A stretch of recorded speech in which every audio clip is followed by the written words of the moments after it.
Coming to you live from our studios here at MS24. Welcome to MS Breaks. My name is Kwabena Amia. Coming up, Finance Minister Ofori-Atta calls for the restructuring of the global financial architecture. Also coming up, Ghana set to become a major exporter of biscuit and confectionery. This is according to Trade Minister Alan Chemantin. Now to the details. Ghana is set to become a major exporter of biscuit and confectionery. Trade Minister Alan Chemantin disclosed this during a working visit to the Mars Industries Limited, a company under the One District, One Factory initiative. Now, the sector minister hinted that the coming into force of the African Continental Free Trade Area will be key in positioning Ghana as a big earner in biscuit and confectionery production. Quality of products that they are producing now, there will be absolutely no reason why we should spend scarce foreign exchange to import biscuits into this country. Secondly, also, with the coming into force of the Continental Free Trade Area, I can guarantee that very soon the products of this company will be all over Africa, and we'll be proud that it will be a made in Ghana product. Now let's do some more stories. The official liquidator of 53 defunct fund management companies, Jemima Oware, has stated that the payment of a bailout funds for the first batch of investors of the companies whose licenses were revoked by the Securities and Exchange Commission has begun. This follows the successful validation of claims and the completion of creditors' meeting with the Registrar-General and investors of the first 20 fund management companies. Now, according to Jemima Oware, the payment will be to the investors of only 20 management companies that have been cleared through the court for their validation. So this first creditors' meeting is for all creditors. And so if government hadn't stepped in, all investors would have fallen in the same line as these unsecured creditors. There are about 5,000 investors. And depending on the amounts involved, we're talking about 2 billion. So there's definitely going to be a cash component, and there's definitely going to be an investment. The whole purpose of all these people, investors, obviously, when putting their funds in such companies, was from them. Now let's do some more story. Deputy Minister for Communications, George Anda, has revealed that the COVID-19 pandemic has increased the risks and rate of cyber attacks in the country. Now, Deputy Minister explained that the development emanated from the use of digital platforms to conduct businesses due to the COVID-19 pandemic. Now, he also noted that the National Cybersecurity Center recorded a significant increase in cyber crime since March 2020. Now, George Anda was also speaking at the ongoing National Cybersecurity Awareness Campaign here in Accra.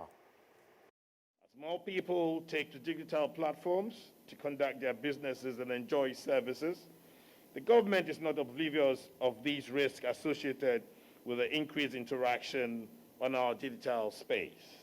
Since March, the National Cybersecurity Center has recorded a significant increase in the number of cybercrime, cybersecurity incidents reported by the public and institutions through cybercrime, cybersecurity incident reporting points of contact, POCs.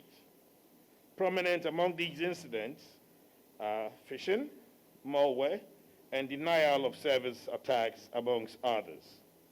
Many high-ranking government and public officials have been the target of impersonation and identity theft. Now let's stay a bit longer on this particular story. The Deputy Communications Minister, George Anda, however, announced measures taken by his ministry to fight cybercrime in the country. According to the minister, the National Cybersecurity Bill has been presented to Cabinet for consideration. He added that the bill, when eventually passed by Parliament, will ensure a robust regulation of the cybersecurity ecosystem in Ghana.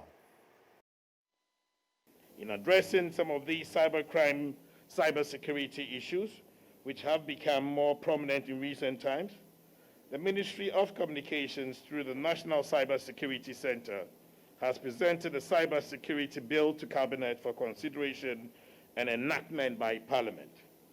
When passed into law, the cybersecurity bill will cater extensively for the prosecution of cybercrime and will also ensure robust regulation of the cybersecurity ecosystem. Now, away from that, Finance Minister Ofori-Atta has called on African countries to unite in order to seek fair treatment on the global financial market as they fight the impact of COVID-19 pandemic. Now, according to Ofori-Atta, the global financial architecture is designed to the disadvantage of African economies, which has further been deepened by the COVID-19 pandemic. On this basis, Ofori-Atta noted that African nations cannot wait for others to act on their behalf. On an article authored by the finance minister, he called for the establishment of an African secretariat to coordinate the varied interests and propose a restructuring of the global financial architecture. He added that the secretariat must then seek to work with the G20, World Bank, IMF, and the UN to make it fit for purpose for Africa and other developing countries, as well as navigate the post-COVID-19, recovery. Well, that's it for today's edition of MS Breaks. My name is Kwabena Amira. Keep watching MS24.